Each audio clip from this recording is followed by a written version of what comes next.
Hello everyone. We have a game with the white pieces against Timek, rated 1328 on our rapid speedrun as he aborts the game out of sheer fear.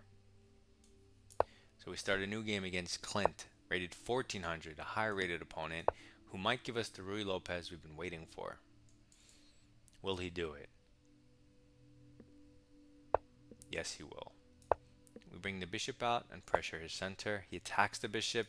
We're not ready to trade. Let's retreat. He's now attacking our center. I don't feel like going into the open Spanish and figuring out if things are hanging or not. Why? D3. I want my pawn here anyway.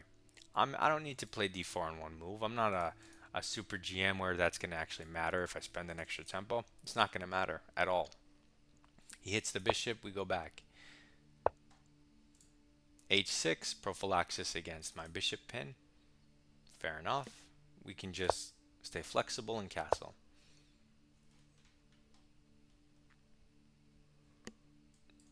D6, protecting his center. Fair enough.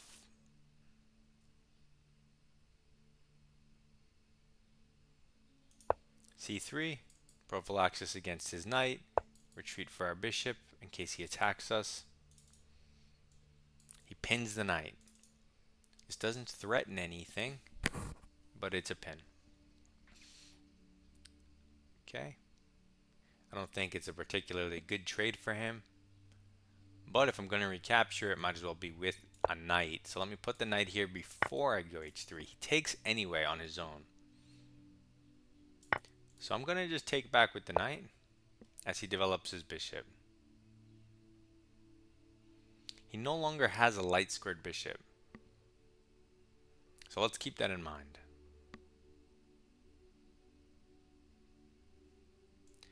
A4 is a move. Positional move based on this hook and the weak light squares. Rook e1's a move. A4 or rook e1.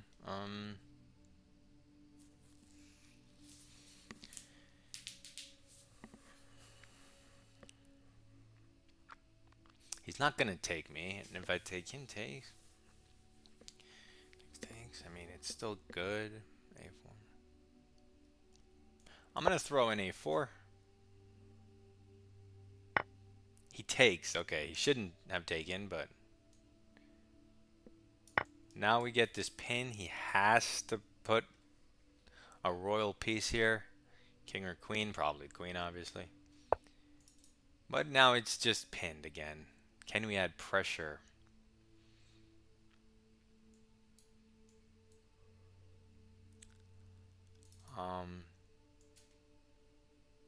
Normally you can't push because the center's hanging, but push. If he takes, we take. We're one move away from from winning the knight. And if he takes directly, we just win the knight.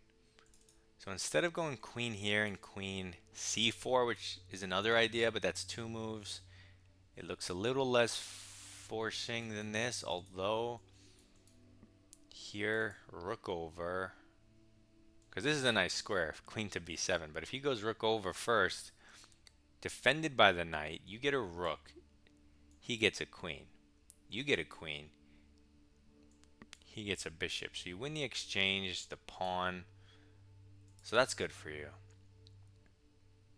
So queen b3 is definitely a move, but as is d4, and I can't tell. I mean, queen b3, you know you can't go wrong, it's just a good move. Assume he castles. Queen c4, knight a5. Takes, but then you get a piece because your pawn's still there. d4, what's his response there? Take, his turn again, what's his response there? d5, preventing me, e5, knight e4. Okay, so that's the line, I guess, that he could play. So let's bring the queen out then. because he can maybe play d5 himself. Although here, here, here, here, here, here. I mean, it's still good for white, but you're not immediately winning material. So I think queen. Okay, so now queen b7 also hits the knight, but the rook is protected here. So queen c5 looks more natural. Again, I don't see anything but knight a5. But I think that's just winning though. So tactics, guys. You see, I'm just trying to beat this 1400 based on. I slowed down a little bit to try to find a way to take advantage of this pin, the weak light squares. He no longer has a light square bishop. I'm trying to just look for a way to add pressure, the best way to add pressure. So he does find this, which process of elimination, you have no choice. But queen, queen, bishop here hits the rook, and his knight's hanging. What else was there? I already forgot. If we move our queen, which I didn't even look at, his queen's hanging, but then, so like queen b4 hits his knight. If his knight can go back. Okay, so let's just take the queen. He has to take our queen. And then if we take the knight, he takes the bishop. But we can move the bishop with threats. So we're winning what are we winning? We're winning stuff. We're winning. Depends if he moves the rook or the knight. Okay, so we go here. Now it depends if he wants to, which piece he wants to save, and that depends on what we're winning. That tells us. Does he want to give up the exchange? Yes, he gives up the exchange. That way he doesn't give up an entire piece. He should take with the rook to protect his pawn, but now we have a perfectly solid and harmonious structure. Up a rook for knight exchange, clearly good for us. So now that we're up material, we want to play this, but our center's a little loose. We could also develop our bishop. He'll hit us. You could even take the knight. I kind of like rook a5 for activity, so he can't play a5 himself. He can't harass the rook. It's very restrictive. Kind of like it. Also prevents or looks at the 5th rank, which is interesting. I'm running out of time though, which is completely unnecessary. So let's just make it. H3, bishop here, rook over. We could even leave the center as is. We don't need to break. We can just play with our rooks on the weak A file. So there's so many options. That's why I'm wasting so much time. So he pushes here anyway, which undefends the center from the knight. It opens his bishop, which is one good thing, but hanging your center is not good. So I'm not going to take and help his knights. I'm going to take the other pawn and help my rook. Okay, he takes the pawn. Do I have a good knight jump? This hits a bishop and hits an outpost and covers important rook squares. I like that. Can he move his bishop with tempo? Nope, because this is covered. So we get to go here, and now we get to go again. And with our next turn, we can push past the pawn, we can take the pawn, and open up lines for our rooks. Or we could just maybe move our rook anyway. But now our rook is fully open this way. He moves his bishop, which is fine.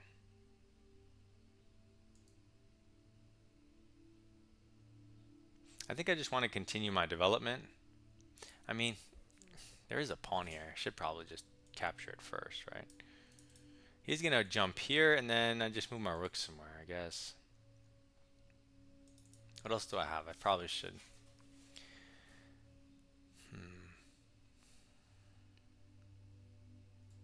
Okay, let's just take this pawn so we don't have to waste turns capturing it later. Okay. I think we can just develop with a threat. Okay, he goes here, blocking our rook a little bit. kind of a weird square. This doesn't do anything.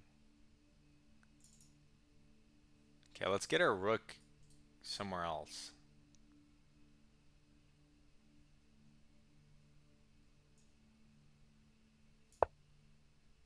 We're going to kick this knight so we can open access with speed.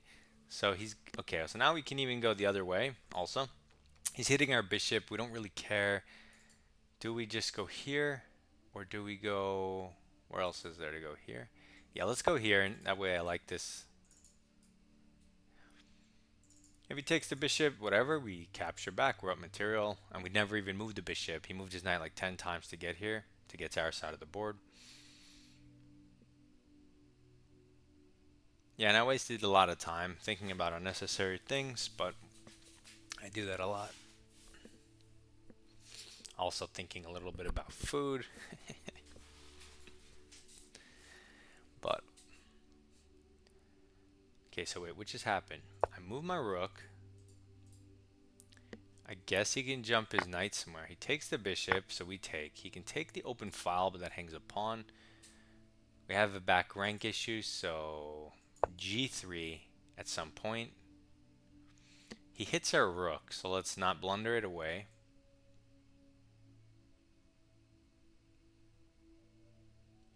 Let's go here to prevent his bishop and his knight progression. Okay, so his rook takes this. Let's hit the bishop to open our king up so we have no back rank mates. Okay, he goes there, but that's a weird move. However, his bishop's not good where it is, so let's instead take free material instead of help improve it, because f6 is a good square for him, so I don't want to help him go there. He moves his knight forward as my clock dwindles. Okay, he's coming into my territory, but I'm going to come into his. I'm hitting stuff. I need to lift my king. Now knight d4 protects the diagonal. His knight, I'm not really sure what it's doing. We're up 3 points, completely winning. We just have to not run out of time.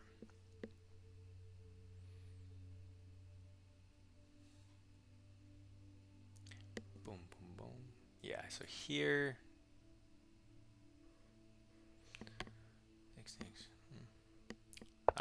Okay, so he forces us to improve our king while undefending his king with the rook.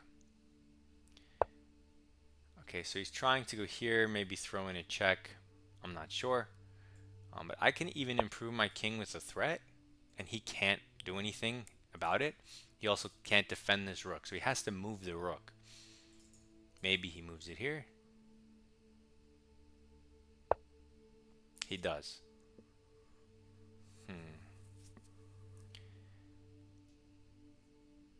I mean, you definitely don't have to. But you could just bring this guy back for a second. Put this guy here. Reorganize your pieces. You also could have just doubled and tried to chomp everything immediately. But, I mean, that's just another way to play. You could have done that. I just didn't feel like it. So he's moving his knight around all over the place, which is fine. He's attacking stuff. Let's see. What? Oh, he's trying to do some type of draw. Where did his knight come from? Oh yeah, here.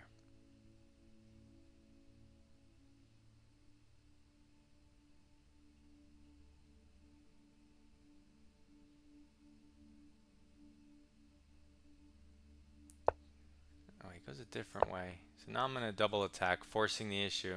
I was going to go king f3 again.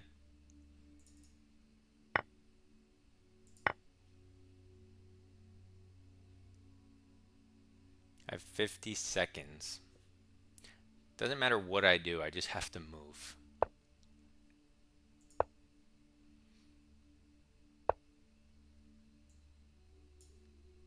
I mean,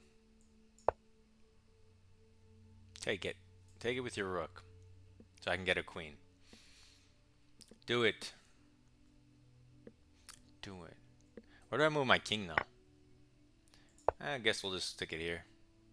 It's a weird construction. You can't move the bishop without moving the rook first, so. Ooh. We take. He takes. We push.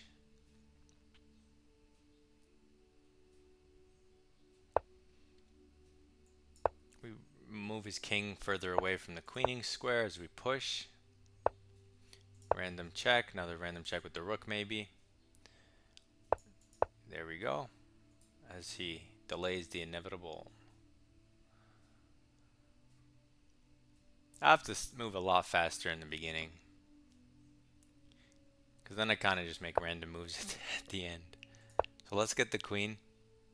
I mean, they're not random in the sense I'm like close my eyes random, but I'm hardly looking for best, you know what I mean? Like I'm not clearly not taking my time. Okay, so now we're just up a rook.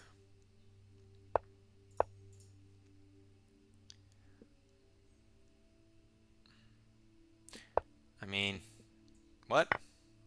He could have made that so hard right there because we only had 20 seconds and he still had a rook, so. But now that he just hung his rook, I mean, that's not a thing.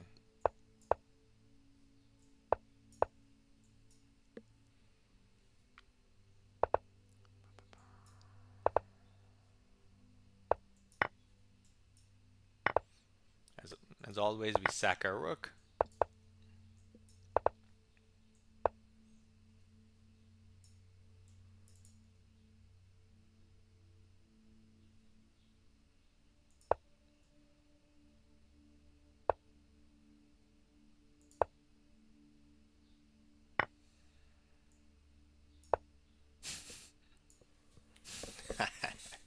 And you force the mate this way. Very interesting. Very interesting. Very, very interesting. And we have 6 seconds left, so I guess we did it. I guess it worked out after all for us. But what if he didn't blunder his rook? He could have moved it, and 6 seconds would I have been able to convert? Now we'll never know. We'll never know. And we get away with a 4 inaccuracy, 96% game because this guy didn't beat us on time. So let's go through the game. Ruy Lopez, we retreat, standard stuff. Now you could castle here, let him take your pawn, go rook e1, he goes back, you take his pawn, but guess what? After he takes your pawn and you take his pawn, you're not any better. So what's the point? Just play something normal. If it's going to be even anyway.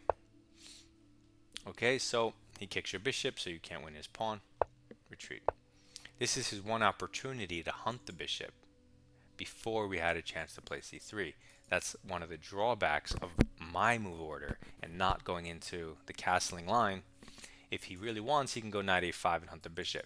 Now, do you lose the game? No, of course, completely even, playable, open rook file, you know, but it's all a matter of nuance.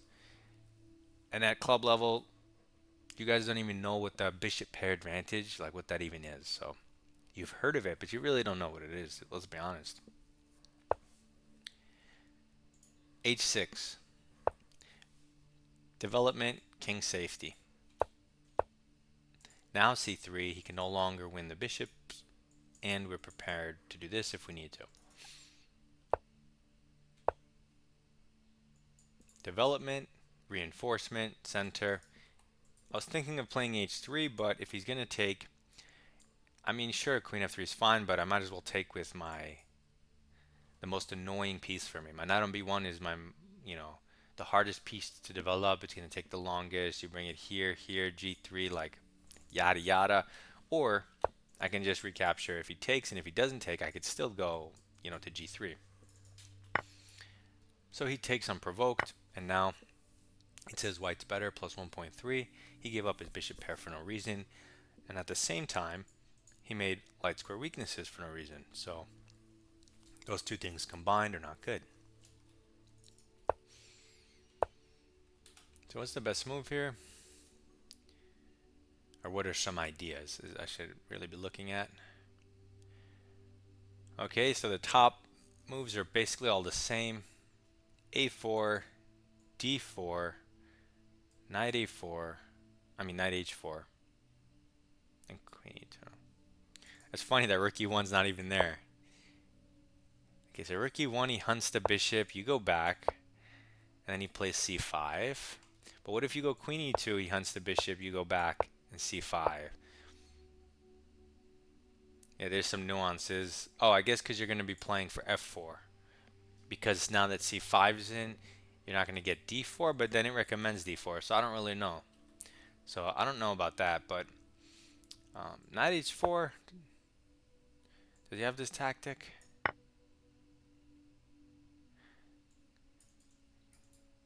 No, because queen H5 protects the knight, threatens check.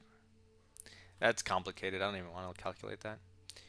Okay, I played the best move that doesn't require any weird calculating. Like, I hate having to calculate stuff like that, like knight H4.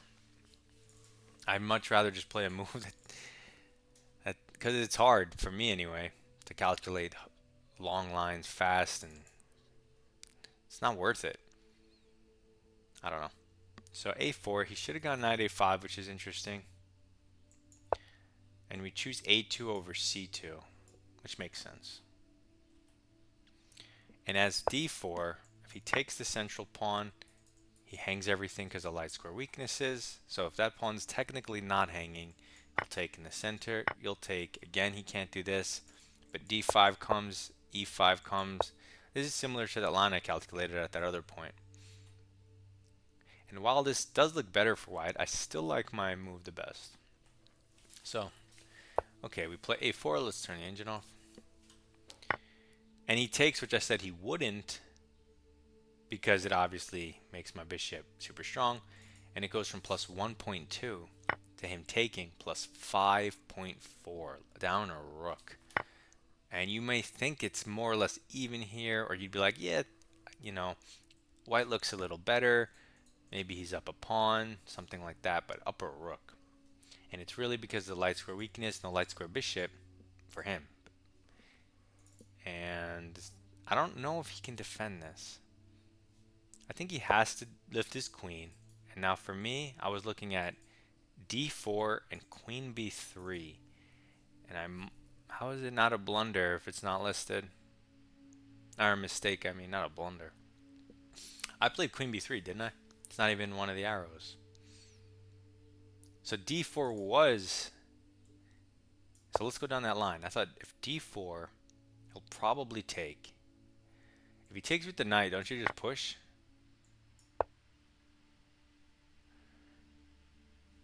Yeah. So I thought he would take here. You would take here, and then he would go here. Oh, you could jump the knight in. I quickly just looked at pawn in knight here, but I forgot about the knight can add pressure. Oh yeah, so this works too. Oh yeah, so this line works too. So then queen b3 should be a mistake, no?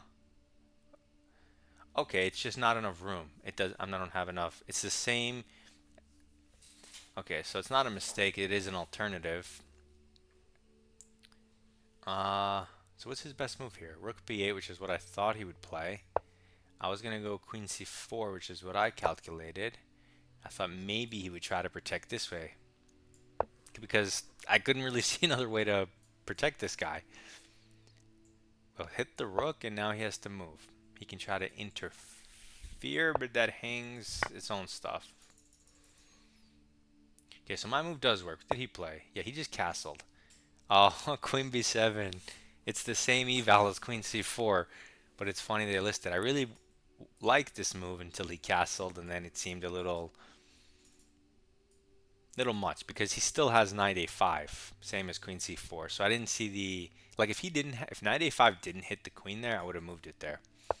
But I figured it gets hit either way, so it was a bit sus. And we took the queen, but you could have moved the knight. But doesn't he go back? Isn't this a repeat sequence? Oh yeah, then they want you to go here. What? So yeah, we take the queen, he takes. And now bishop anywhere to save it. Obviously, you threaten something. Completely winning. We're up material. And would you know, best move, rook a5. I love when moves like this, the engine confirms that they're the best. Because you have options of like, bishop e3, how natural is this move? And it was the first move my eyes looked at. Bishop e3, knight g4. I said to myself, I can take the knight. I can even triangulate to d2, and his knight's misplaced with h3 coming.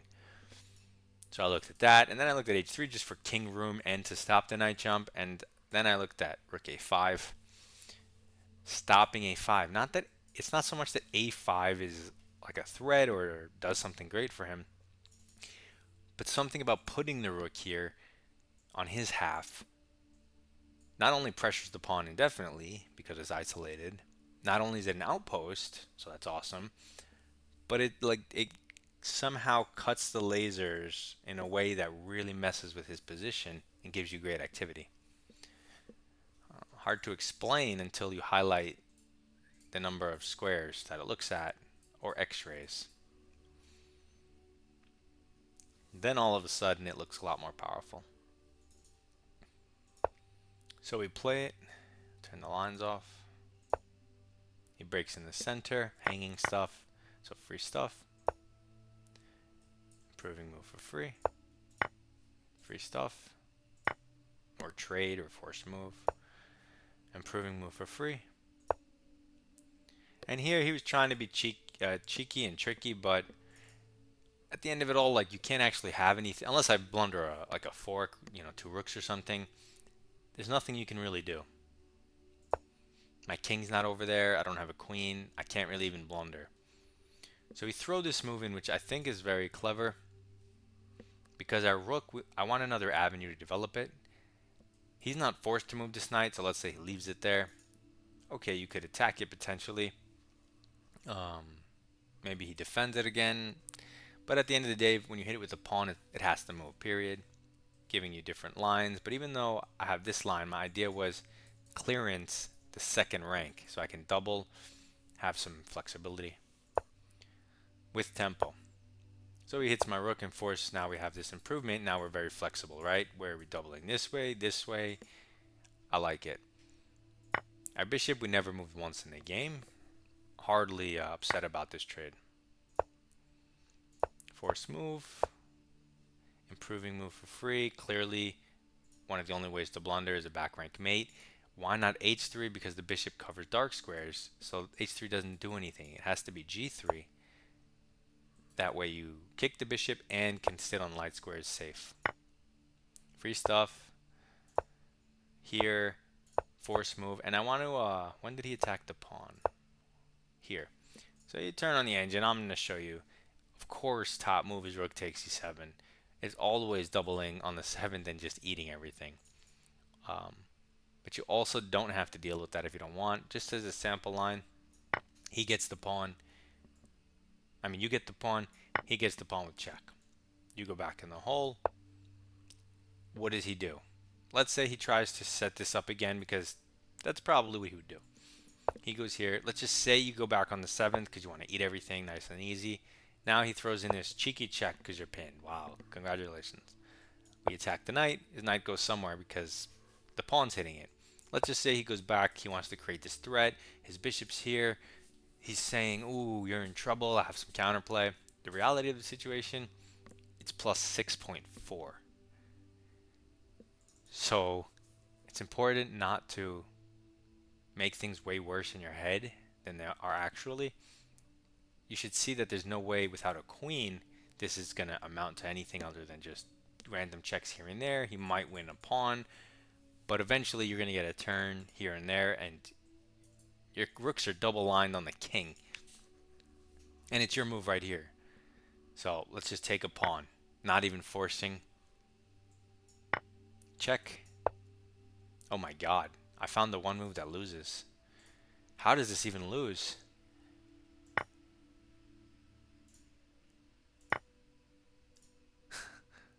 What? Oh. Okay. Oh, no. Okay. No, this makes sense. I thought I was like, there's no way there's a mating net here. That's what I was confused about. Oh yeah, you hang the rook behind it. That okay, that makes sense. So you definitely don't do that with this alignment. I was so confused. Oh my god. Okay, okay, so in this specific case, you're not going to do that because of tactics, but fine. I was really confused because after this, I'm like, if I move my king to the center, I looked at these three pieces and I'm like, how is he getting our king? I couldn't fathom. But yeah, obviously the rook's behind it. Okay, so I'm not going crazy. All right, so don't take it here. Do something else and, knight anywhere offering this trade. Let him take here. Now you're not hanging a rook. Move your king somewhere. I don't know. And now three attackers. You could go down all this, but you see everything you have to deal with. And like, you have to move your king. You give him all these checks. It's just annoying, and I didn't want to deal with it. And that was a long time. So I made a more passive move, but there go the checks. They're done. End of story. And I don't have to deal with anything. And I could always just slowly take it with the other thing. My king is safe. This pawn is protected. He really has nothing to do but some random checks. So that's basically that. I know some of you have trouble with these endgames, but generally speaking, don't be afraid to hang stuff if you're going to get aggressive. And realize the chances that you're getting mated are very close to zero. I mean, it's super hard. Anyway, good luck in your chess. See you in the next one.